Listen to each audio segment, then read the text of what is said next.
আমার প্রিয় ছাত্রছাত্রীরা, welcome to my channel SLS math tutor. এই ভিডিওতে আমি মাধ্যমিক 2025-এর পরীক্ষার্থীদের জন্য জ্যামিতির যে সাজেশান দিয়েছিলাম, সেখানে আমি কিছু ইম্পর্টেন্ট উপপাদ্যের প্রয়োগ বলেছিলাম। সেই ইম্পর্টেন্ট উপপাদ্যের প্রয়োগের মধ্যে কিছু কিছু উপপাদ্যের প্রয়োগ আমি বলেছিলাম করে দেব, আর কিছু কিছু উপপাদ্যের প্রয়োগ তোমাদের যে টেক্সট বুক আছে সেই টেক্সট বুকের কত নম্বর পেজে আছে সেগুলো আমি বলে দিয়েছিলাম। এই ভিডিওতে আমি অবশিষ্ট যে প্রয়োগগুলো আছে, অর্থাৎ যেগুলো আমি করে দেব বলেছিলাম সেগুলো করে দেব। আর আমার আরও যে ভিডিওগুলো আছে আর কি জ্যামিতি সংক্রান্ত, আমি একটা প্লে লিস্ট বানিয়েছি। সেই প্লে লিস্টে তোমরা প্রথমে জ্যামিতির যে সাজেশান আছে সেই সাজেশানটা পেয়ে যাবে, এবং তারপর পরপর আমি যে প্রয়োগগুলো করে দেব বলেছিলাম সেই প্রয়োগগুলো তোমরা পরপর পেয়ে যাবে। এই ভিডিওতে আমি যে প্রয়োগগুলো আর বাকি ছিল যে প্রয়োগগুলো সেগুলো করে দিয়েছি। আর একটা ইম্পর্টেন্ট প্রয়োগ আমি সংযোজন করেছি, যেটা তোমাদের টেক্সট বইয়ের 288 পেজ নাম্বার 288-এ আছে, সেটা তোমরা একটু দেখে নিও। চলো তাহলে আমি অবশিষ্ট যে প্রয়োগগুলো আছে যেগুলো আমি বলেছিলাম করে দেব সেগুলো আমি পরপর করে দিই। ত্রিভুজ ABC এর কোণ এ সমকোণ CD মধ্যমা হলে প্রমাণ করো যে BC square equals two CD square plus 3AD square. তাহলে প্রথমে কি করবে না, আমরা যে তথ্যগুলো দেওয়া আছে সেটিকে আমরা প্রদত্ত আকারে লিখে নেব। তাহলে প্রদত্ততে কি হবে বলো?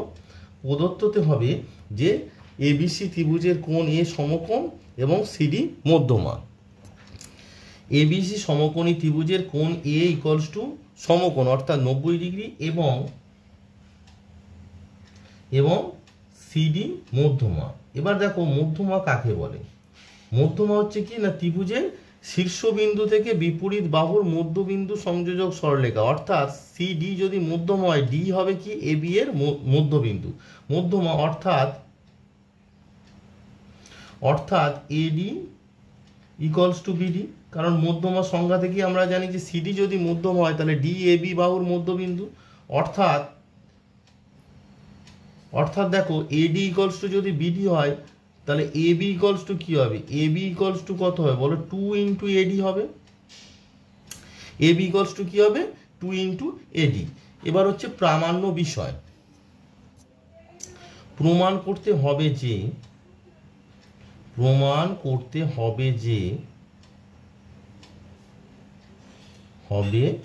যে কি প্রমাণ করতে হবে না, BC square equals two CD square plus 3AD square. এবার লক্ষ্য করে দেখো BCটা কি না, ত্রিভুজ ABC এর কি, এটা ত্রিভুজ ABC এর অতিভুজ। CDটা কি, ত্রিভুজ ACD এর অতিভুজ। তার মানে আমাকে কি করতে হবে না, দুটো সমকোণী ত্রিভুজ আছে এখানে, একটা হচ্ছে ত্রিভুজ ABC। আমি বারবার তোমাদের বলি যে যদি প্রামাণ্য বিষয়টা লক্ষ্য করো তাহলে কি কি উপপাদ্য এখানে কাজে লাগবে তুমি পরিষ্কার বুঝে যাবে। যে দুটো সমকোণী ত্রিভুজ আছে, ত্রিভুজ ABC আর ত্রিভুজ ACD। সেখানে দেখো BC মানে অতিভুজ স্কোয়ার, আর CD হচ্ছে ত্রিভুজ ACD এর অতিভুজ, তার মানে CD স্কোয়ার। তার মানে এখানে কি আসছে যে সমকোণী ত্রিভুজ ABC এর অতিভুজের স্কোয়ার, আবার সমকোণী ত্রিভুজ ACD এরও অতিভুজের স্কোয়ার। তার মানে অতিভুজের স্কোয়ার সংক্রান্ত আমাদের যে উপপাদ্য আছে সেটা কি, পিথাগোরাসের উপপাদ্য। পিথাগোরাসের উপপাদ্যটা কি না, কোনো ত্রিভুজের অতিভুজের উপর অঙ্কিত বর্গক্ষেত্রের ক্ষেত্রফল ইকুয়ালস টু অপর দুই বাহুর উপর অঙ্কিত বর্গক্ষেত্রের ক্ষেত্রফলের সমষ্টির সমান, অর্থাৎ অতিভুজ স্কোয়ার ইকুয়ালস টু লম্ব স্কোয়ার প্লাস ভূমি স্কোয়ার। তাহলে আমরা প্রামাণ্য বিষয় থেকে বুঝে গেলাম যে এখানে পিথাগোরাসের উপপাদ্যটি কাজে লাগবে। এবারে আসি প্রমাণে।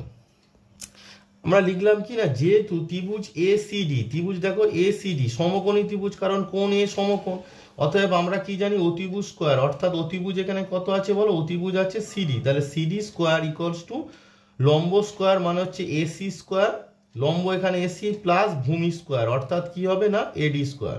তাহলে আমরা কি পেলাম না, CD square equals two AC square plus AD square. এটাকে আমরা 1 নম্বর দিয়ে রাখবো। আবার দেখো ত্রিভুজ ABC এটিও একটি সমকোণী ত্রিভুজ, তাহলে আমরা লিখবো যেহেতু ত্রিভুজ ABC সমকোণী ত্রিভুজ, তাহলে আমরা লিখে নিয়েছি যে যেহেতু ত্রিভুজ ABC সমকোণী ত্রিভুজ, দেওয়ার পর ABC ত্রিভুজের অতিভুজ কি আছে? BC, দেওয়ার পর আমরা কি পাচ্ছি না BC স্কোয়ার ইকুয়ালস টু লম্ব স্কোয়ার, লম্বটা কি না লম্ব হচ্ছে এসি প্লাস ভূমি স্কোয়ার, ভূমিটা কি না ভূমি হচ্ছে এবি স্কোয়ার।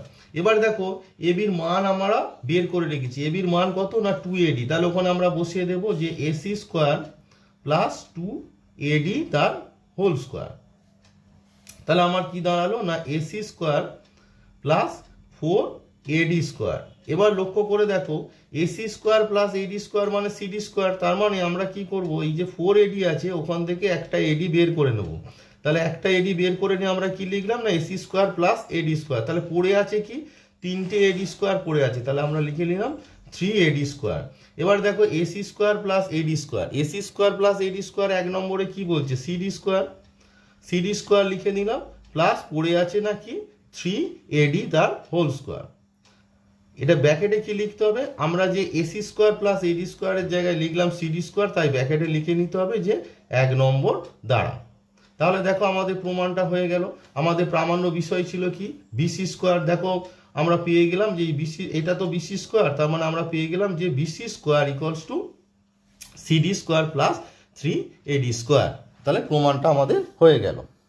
নেক্সট একটি খুবই ইম্পর্টেন্ট প্রয়োগ আছে তোমাদের বইয়ের পেজ নাম্বার, টেক্সট বই পেজ নাম্বার 288-এ করে দেওয়া আছে। এটি খুবই ইম্পর্টেন্ট, পরীক্ষায় অনেকবার এসেছে, লাস্ট টাইম 2016-এ সম্ভবত এসেছিল, তো এটা অনেকবার আসে এবং এটা খুবই ইম্পর্টেন্ট প্রয়োগ যেটা তোমাদের বইয়ে করে দেওয়া আছে। যেহেতু বইয়ে করে দেওয়া আছে তাই আমি আর করে দেখাচ্ছি না, কিন্তু তোমরা এটা তৈরি করে নেবে। বলেছে যে এবিসিডি একটি আয়তকার চিত্র অঙ্কন করেছি ও আয়তকার চিত্রের অভ্যন্তরে যে কোনো একটি বিন্দু হলে প্রমাণ করো যে OA square plus OC square equals two Obi square plus ওডি স্কোয়ার। এই যেহেতু এই প্রয়োগটি তোমাদের বইয়ে করে দেওয়া আছে তাই আমি আর আলাদা করে দিলাম না, কিন্তু তোমরা এই প্রয়োগটা তৈরি করে নেবে। এটি আছে তোমাদের যে টেক্সট বুক আছে সেই টেক্সট বইয়ের 288 অর্থাৎ 298 নম্বর পেজের প্রয়োগ 9-এ এটি করে দেওয়া আছে। নেক্সট যে প্রশ্নটি বলেছে যে আরএসটি ত্রিভুজের কোণ এস সমকোণ, আরএস ও এসটি বাহুদ্বয়ের মধ্যবিন্দু যথাক্রমে এক্স ও ওয়াই, প্রমাণ করো যে R Y square plus X T square equals to 5XY তার স্কোয়ার। এই যে প্রয়োগটি আছে এটিও খুব ইম্পর্টেন্ট মাধ্যমিক 2025-এর জন্য। তো এটি কিভাবে হবে দেখো, তা প্রথমে আমরা কি বলি যে কোনো প্রয়োগ করলে সেটির আগে সঠিক চিত্র অঙ্কন করতে হবে। তাহলে প্রথমে আমাকে একটা কি করতে হবে না আরএসটি ত্রিভুজের কোণের সমকোণ, অর্থাৎ আরএসটি একটি সমকোণী ত্রিভুজ অঙ্কন করতে হবে যার কোণ এ হচ্ছে সমকোণ। তাহলে প্রথমে আমরা একটা ত্রিভুজ এঁকে নিই। তাহলে প্রথমে আমরা একটা সমকোণী ত্রিভুজ আঁকলাম যার কোণ এস সমকোণ, তাহলে এইটা হচ্ছে সমকোণ যেহেতু এটার নাম হবে এস, তারপরে এটা আর এটা হচ্ছে আরএসটি। এবারে বলেছে যে আরএস ও এসটি বাহুদ্বয়ের মধ্যবিন্দু যথাক্রমে এক্স ও ওয়াই, অর্থাৎ আরএস বাহুর মধ্যবিন্দু মানে এই যে আরএস আছে তার মধ্যবিন্দু কি আছে না আরএস বাহুর মধ্যবিন্দু হচ্ছে তোমার এক্স, আর এসটি বাহুর মধ্যবিন্দু কি বলেছে না এসটি বাহুর মধ্যবিন্দু তোমার বলেছে ওয়াই। তাহলে এসটি বাহুর মধ্যবিন্দু আমরা ওয়াই নিয়ে নিলাম। প্রথম কাজটা হয়ে গেল যে আমি সঠিক চিত্র অঙ্কন করলাম। এবার প্রদত্ত লিখতে হবে, প্রদত্ত কি না যেটা দেওয়া আছে, অর্থাৎ আরএসটি ত্রিভুজের কোণ এর সমকোণ আর আরএস ও এসটি বাহুদ্বয়ের মধ্যবিন্দু যথাক্রমে এক্স ও ওয়াই, এটি আমরা প্রদত্ত আকারে লিখে নেব। তাহলে প্রদত্তে আমরা লিখে নিলাম যে ত্রিভুজ আরএসটি এর কোণ এস ইকুয়ালস টু 90 ডিগ্রি এবং আরএস ও এসটি এর মধ্যবিন্দু যথাক্রমে এক্স ও ওয়াই, আমরা এটা লিখে। এবার হচ্ছে প্রামাণ্য বিষয়। তাহলে প্রামাণ্য বিষয় কি না প্রামাণ্য বিষয় লিখবো আমরা প্রমাণ করতে হবে যে R Y square plus X T square equals to 5XY তার হোল স্কোয়ার। তাহলে আমরা প্রথমেই বলি যে তোমরা প্রথমে সঠিক চিত্র অঙ্কন করবে, তারপর প্রদত্ত লিখবে, তারপর প্রামাণ্য বিষয় লিখবে। প্রামাণ্য বিষয় লেখার পর তোমরা চিন্তা করবে যে এটি কোন উপপাদ্যের সাহায্যে আসবে। তাহলে প্রামাণ্য বিষয় আমরা যতক্ষণ না লিখবো ততক্ষণ আমরা ভাবতে পারবো না যেটি কোন উপপাদ্যের সাহায্যে আসবে বা আমাদের কি চিত্র অঙ্কন করতে হবে। তা আগে প্রথমে আমরা প্রামাণ্য বিষয়টি লিখে নিই।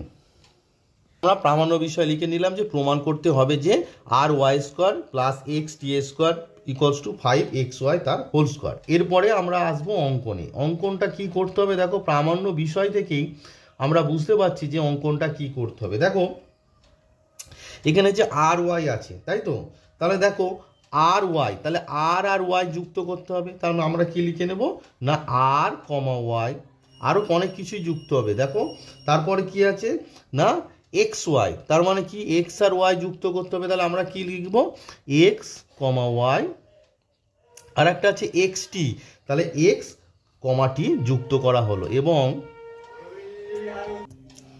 এবং কি না এক্স টি, দেখো এখানে আছে এক্স টি, তাহলে এক্স কমা টি যুক্ত করলাম, এক্স কমা টি যুক্ত করলাম।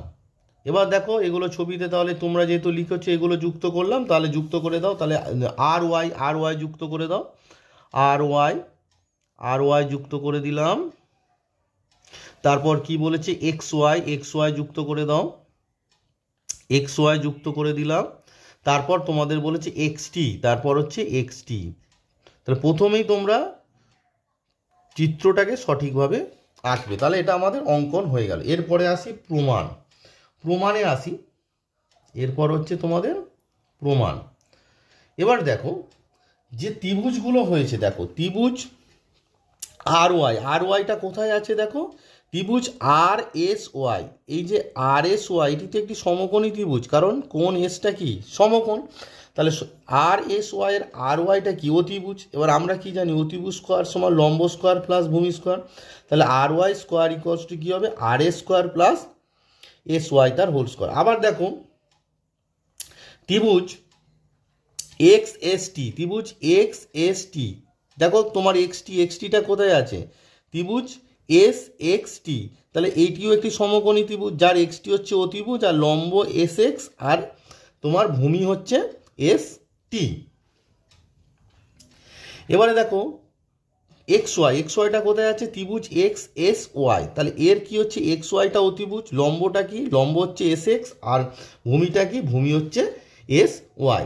তাহলে আমায় কি লিখবো প্রথমে, যেখানে তিনটি সমকোণী ত্রিভুজ আছে, প্রথম হচ্ছে আর ওয়াইটা কোথায় আছে না আর এস ওয়াই, তারপর আছে তোমার এক্সটিটা কোথায় আছে এস এক্স টি, আর এক্স ওয়াইটা কোথায় আছে এস এক্স ওয়াই। তাহলে এই তিনটি সমকোণী ত্রিভুজ আমরা লিখে নেবো, যেহেতু এই তিনটি সমকোণী ত্রিভুজ, তাহলে পিথাগোরাসের উপপাদ্যের সাহায্যে আমরা পাবো যে অতিভুজ স্কোয়ার ইকুয়ালস টু লম্ব স্কোয়ার প্লাস ভূমি স্কোয়ার।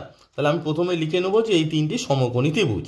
তাহলে আমরা লিখে নিলাম যে ত্রিভুজ আর এস ওয়াই, ত্রিভুজ এক্স এস টি ও ত্রিভুজ এক্স এস ওয়াই সমকোণী ত্রিভুজ, যেহেতু অতএব পিথাগোরাসের উপপাদ্য প্রয়োগ করে পাই। তাহলে পিথাগোরাসের উপপাদ্য প্রয়োগ করে কি পাচ্ছি না, যেটা আর এস ওয়াই ত্রিভুজ যে আর এস ওয়াই, তাহলে ত্রিভুজ আর এস ওয়াই এর আমরা কি পাচ্ছি, দেখো আর ওয়াইটা অতিভুজ, তাহলে আমরা কি লিখবো আর ওয়াই তার হোল স্কোয়ার ইকুয়ালস টু, দেখো লম্ব কি আছে লম্ব হচ্ছে আর এস, তাহলে আর এস তার হোল স্কোয়ার প্লাস ভূমিটা কি আছে, দেখো ভূমি হচ্ছে তোমার এস ওয়াই, তাহলে ভূমি হচ্ছে এস ওয়াই তার হোল স্কোয়ার। নেক্সট কি পাবো না ত্রিভুজ এক্স এস টি এর অতিভুজটা কি এক্স টি, তাহলে আমি কি লিখবো এক্স টি তার হোল স্কোয়ার সমান লম্বটা কি লম্ব হচ্ছে তোমার এস এক্স,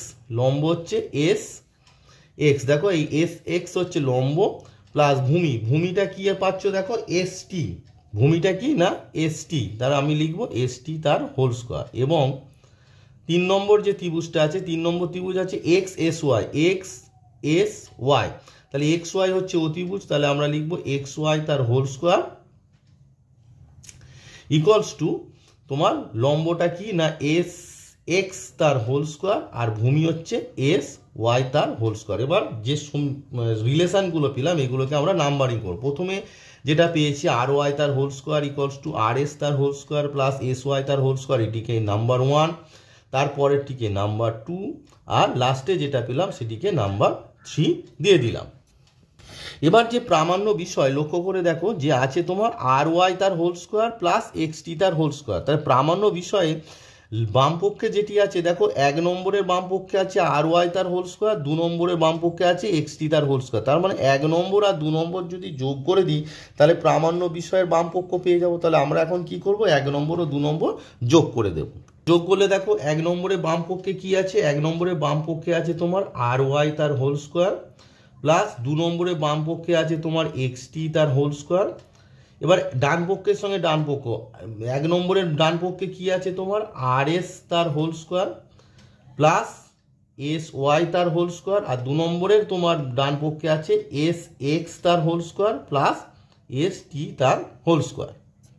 এবারে তোমরা লক্ষ্য করো যে আরএস, এই যে আরএস যে বাহুর মধ্যবিন্দু কি বলেছে এক্স, তার মানে আরএস এর জায়গায় আমরা কি লিখতে পারি, তার মানে আরএস এর বাহুর মধ্যবিন্দু যদি এক্স হয় তার মানে R X equals to S X, তার মানে আরএসটা ইকুয়ালস টু আমরা কি লিখতে পারি 2sx লিখতে পারি, তাই না? দেখো আর এক্স ইকুয়ালস টু তোমার হচ্ছে এস এক্স, তাই তো? দেয়ারপর আমরা আর এস ইকুয়ালস টু কি হয় আর এক্স প্লাস এস এক্স। এবার আর এস মানে তো এস এক্স, তাহলে আর এক্স এর জায়গায় আমরা কি লিখতে পারি S x plus S x equals two, তাহলে আমার দাঁড়ালো 2sx। বোঝা গেল? তাহলে আমরা কি লিখবো আর এস এর জায়গায় কি লিখবো না, আর এস এর জায়গায় লিখবো 2sx। তাহলে আর এস এর জায়গায় আমরা লিখে নেবো 2sx তার হোল স্কোয়ার। এবার এস ওয়াই পড়ে আছে, এস ওয়াই তার whole square plus S X তার হোল স্কোয়ার। এবার দেখো এসটি এর মধ্যবিন্দু কি ওয়াই, তাহলে এসটির জায়গায় আমরা ওই একই এই যে এটা যে দেখালাম এটার জায়গায় আমরা কি লিখবো না এসটি ইকুয়ালস টু হচ্ছে যেহেতু মধ্যবিন্দু না 2sy। কিভাবে হচ্ছে দেখো উপরে যেভাবে আছে সেটাই যে sy ইকুয়ালস টু ওয়াইটি, তাহলে এসটি ইকুয়ালস টু কি sy প্লাস ওয়াইটি। এবার ওয়াইটির জায়গায় আমরা আবার syটা বসিয়ে দিলে পেয়ে যাব যে এসটি ইকুয়ালস টু 2sy, তার মানে আমরা এসটির জায়গায় কি লিখবো 2sy তার হোল স্কোয়ার। দেখো আমি আবার বুঝিয়ে দিচ্ছি, অসুবিধা কিছু নেই, বারবার বোঝাতে আছি যে যেহেতু এসটির মধ্যবিন্দু ওয়াই তাহলে কি হচ্ছে এস ওয়াই ইকুয়ালস টু কি হচ্ছে ওয়াইটি। ভালো করে দেখো, তাহলে এসটি ইকুয়ালস টু কি এস ওয়াই প্লাস ওয়াইটি। এবারে কি হচ্ছে equals to S Y plus YT মানে কি ওয়াইটি মানেও তো এস ওয়াই ইকুয়ালস টু কি হয়ে দাঁড়ালো 2sy। বোঝা গেল? তার মানে এসটির জায়গায় আমরা লিখলাম 2sy। কারণটা কি, যেহেতু আরএস এবং এসটি বাহুর মধ্যবিন্দু যথাক্রমে এক্স ও ওয়াই, তাহলে কারণটা ব্র্যাকেটে লিখে দিতাম। হলো, তাহলে আমার কি দাঁড়ালো দেখো, আমার এখানে দাঁড়ালো 4sx তার whole square plus S Y তার whole square plus S X তার whole square plus 4sy square. এবার দেখো 4sx আর sx স্কোয়ার, তার মানে 4sx স্কোয়ার আর প্লাস sx স্কোয়ার করলে কি হয়ে যাবে বলো 5sx স্কোয়ার। আবার দেখো sy স্কোয়ার আর 4sy স্কোয়ার, তার মানে আমার দাঁড়ালো 5sy তার স্কোয়ার। তাহলে দেখো 5টা যদি আমরা কমন নিয়ে নিই তাহলে আমার কি দাঁড়াচ্ছে ব্র্যাকেটের মধ্যে sx square plus sy square. এবার দেখো 1 নম্বরে কি বলেছে sx square plus sy square মানে হচ্ছে xy স্কোয়ার, তাহলে এটা 1 নম্বর দ্বারা দেখো 1 নম্বরে বলেছে sx square plus sy square equals two xy square, তাহলে 1 নম্বরে sx স্কোয়ার প্লাস sy স্কোয়ারের জায়গায় আমরা লিখলো xy স্কোয়ার, ব্র্যাকেটে কিলো সরি 1 নম্বর না ওটা 3 নম্বর, তাহলে ব্র্যাকেটে আমরা লিখবো কি না 3 নম্বর দ্বারা। বোঝা গেল ব্যাপারটা যে আমার এলো কি 5sx square plus sy square. এবার 3 নম্বরে আমরা কি লিখেছি যে sxy তার whole square equals to sx square plus sy square. এবার আমার যে এসেছে ফিগারটা 5 ব্র্যাকেটের মধ্যে sx square plus sy square, তাহলে sx স্কোয়ার প্লাস sy স্কোয়ারের জায়গায় আমরা লিখে দিলাম xy স্কোয়ার, ব্র্যাকেটে লিখে দিলাম 3 নম্বর দ্বারা। এটাই আমাদের প্রামাণ্য বিষয় ছিল, তাহলে আমরা লিখে দিলাম যে প্রমাণিত, তাহলে প্রমাণটা আমাদের হয়ে গেল। তাহলে এখানে যে এই যে প্রমাণটা করতে গিয়ে আমার থিওরিটা লাগলো মেনলি কি পিথাগোরাসের উপপাদ্য। পিথাগোরাসের উপপাদ্য কি না অতিভুজ স্কোয়ার ইকুয়ালস টু লম্ব স্কোয়ার প্লাস ভূমি স্কোয়ার, অর্থাৎ স্টেটমেন্ট এইভাবে বলা হয় যে কোনো সমকোণী ত্রিভুজের অতিভুজের উপর অঙ্কিত বর্গক্ষেত্রের ক্ষেত্রফল ইকুয়ালস টু অপর দুই বাহুর উপর অঙ্কিত বর্গক্ষেত্রের ক্ষেত্রফলের সমষ্টির সমান। তো এই যে উপপাদ্যটি আমার এখানে কাজে লাগলো। তাহলে এই যে প্রয়োগটি ছিল, প্রয়োগটি করতে গিয়ে আমাকে প্রথমে কি সঠিক চিত্র অঙ্কন করতে হলো আর প্রামাণ্য বিষয়টা লিখতে হলো। প্রামাণ্য বিষয় লিখেই আমরা বুঝে গেলাম যে এখানে কি উপপাদ্য কাজে লাগলো। তাহলে বারবার আমি তোমাদের বলি যে প্রয়োগ হয়তো তোমাদের কমন আসবে না, কারণ প্রয়োগের শেষ নেই, অনেক প্রয়োগ থাকে, কিন্তু প্রয়োগগুলো কিভাবে করতে হবে সেটাই আমি শেখাবার চেষ্টা করছি। এবং ইম্পর্টেন্ট প্রয়োগ যেগুলো প্রিভিয়াস ইয়ারে মাধ্যমিকের পড়েছে সেই প্রয়োগগুলো আমি করে দিয়েছি। আমার আগের অনেক ভিডিও আছে যেগুলোতে আমি করে দিয়েছি, সেই ভিডিও লিঙ্ক আমি দিয়ে দেব এই ডেসক্রিপশানে। এবং আমি একটা প্লে লিস্ট বানিয়েছি, অর্থাৎ জ্যামিতির উপর প্লে লিস্ট, যেখানে তুমি সমস্ত প্রয়োগ যত আছে উপপাদ্যের প্রয়োগ পেয়ে যাবে। এবং পরবর্তী যে প্রশ্নটি আছে বলছে দুটি বৃত্ত পরস্পরকে পি ও কিউ বিন্দুতে ছেদ করেছে, পিএ ও পিবি যথাক্রমে বৃত্ত দুটির ব্যাস হলে প্রমাণ করো যে এ কিউ বি সমরেখ। দেখো তাহলে আমি দুটো বৃত্ত আঁকবো, ধরি প্রথম বৃত্তটার কেন্দ্র এক্স এবং দ্বিতীয় বৃত্তটির কেন্দ্র ওয়াই। তাহলে প্রদত্ত কি হবে না, প্রথমে কি বলেছিলাম যে আমি বারবার বলি যে যেগুলো দেওয়া আছে প্রশ্নে সেগুলোকে প্রদত্ত আকারে লিখতে হবে। তাহলে প্রদত্তের আকারে কি লিখবো না, প্রদত্তে লিখবো যে ধরি এক্স ও ওয়াই কেন্দ্রীয় বৃত্ত দুটি পরস্পরকে পি ও কিউ বিন্দুতে ছেদ করেছে। তাহলে এদের ছেদ বিন্দুটা কি হলো, ছেদ বিন্দু হলো পি আর কিউ। তারপরে আমরা কি লিখি না প্রামাণ্য বিষয়। এবার দেখো এখানে একটা জিনিস আছে, পি এ ও পিবি যথাক্রমে বৃত্ত দুটির ব্যাস, এটাও দেওয়া আছে। তাহলে কি লিখবো, এবং ছেদ করেছে এবং পি এ ও পিবি বৃত্ত দুটির যথাক্রমে বৃত্ত দুটির ব্যাস, যথাক্রমে বৃত্ত দুটির ব্যাস। এবারে দেখো তাহলে আমরা কি লিখলাম, বৃত্ত দুটির ব্যাস। তাহলে আমাকে কি করতে হবে না পি এ আর, তাহলে আমাকে কি করতে হবে না পি এ আর, তাহলে আমাকে কি করতে হবে না পি এ মানে কি কেন্দ্র দিয়ে যাবে আর কি। পি এটা যদি ব্যাস হয় তাহলে পি এটা কি হবে না পি এটা কেন্দ্র দিয়ে যাবে। তাহলে আমরা কি করব, কেন্দ্রগামী একটা সরলরেখা টেনে নেব পি বিন্দু থেকে। তাহলে এটা নাম দেব পি এ, আর পিবি সেটিও কি দ্বিতীয় বৃত্তের কেন্দ্র দিয়ে যাবে। তাহলে আমরা নাম দিয়ে দেবো পিবি, টেনে নিলাম, পিবি টেনে নিলাম। এবারে দেখো প্রামাণ্য বিষয়ে আসি। প্রামাণ্য বিষয়টার কি না এ কিউবি সমরেখ। তাহলে আমরা লিখবো প্রমাণ করতে হবে যে এ কিউবি সমরেখ। তাহলে আমরা কি প্রামাণ্য বিষয়, এখানে প্রামাণ্য বিষয় আকারে লিখে নিচ্ছি কি না প্রামাণ্য বিষয় হচ্ছে কি, প্রামাণ্য বিষয় যে প্রমাণ করতে হবে যে এ কিউবি সমরেখ। এবারে দেখো এ কিউবি সমরেখ, এ কিউবি সমরেখ কখন হবে, তাহলে আমরা এ কিউবি সমরেখ দেখাতে গেলে কি করতে হবে, অঙ্কন করতে হবে। অঙ্কনে কি করব, অঙ্কনে আমরা করব কি না এ কিউ বি কিউ যুক্ত করে দেব। তাহলে আমরা কি করছি, এ কিউ আর বি কিউ যুক্ত, এ কমা কিউ কমা বি কমা কিউ ও আরেকটা জিনিস দেখো পি কিউটাকেও যুক্ত করতে হবে। এক্স কেন্দ্রীয় যে বৃত্তটি আছে সেই বৃত্তের অ্যাঙ্গেল এ কিউ পি অর্ধবৃত্তস্থ কোণ। তাহলে আমরা কি লিখবো, যেহেতু এক্স কেন্দ্রীয় বৃত্তের, যেহেতু এক্স কেন্দ্রীয় বৃত্তের, তা আমরা লিখলাম যে এক্স কেন্দ্রীয় বৃত্তের অ্যাঙ্গেল এ কিউ পি অর্ধবৃত্তস্থ কোণ, অর্থাৎ এই যে কোণটা আছে এটা কি অর্ধবৃত্তস্থ কোণ। দেওয়ার পর angle A Q P equals to কত 90 ডিগ্রি। আবার ওয়াই কেন্দ্রীয় বৃত্তের, আবার ওয়াই কেন্দ্রীয় যে বৃত্তটা আছে ওয়াই কেন্দ্রীয় বৃত্তের দেখো অ্যাঙ্গেল বি কিউ পি অর্ধবৃত্তস্থ কোণ। তাহলে আমার কি দাঁড়ালো যে angle B Q P equals to 90 degree. এবারে দেখো আমাকে দেখাতে হবে যে angle A Q B equals to 180 degree. এখন angle A Q B equals to, এর দুটো পার্ট আছে, একটা হচ্ছে অ্যাঙ্গেল এ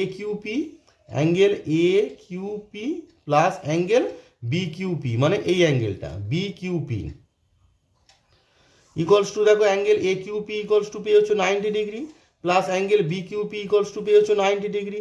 তাহলে আমার কি দাঁড়ালো যে angle A Q B equals to 180 degree. এবারে দেখো যে 180 ডিগ্রি মানে সরল কোণ, আর সরল কোণ কখন হয়, যখন তিনটে বিন্দু কি হয় সমরেখ হয়। তাহলে তিনটে বিন্দু সমরেখ হলেই তো সরল কোণ হয়, তাই না। সরল কোণ মানেটা কি, দেখো এ কিউ বি যদি সমরেখ হয় একই সরলরেখায় তবেই তো 180 ডিগ্রি কোণটা হয়।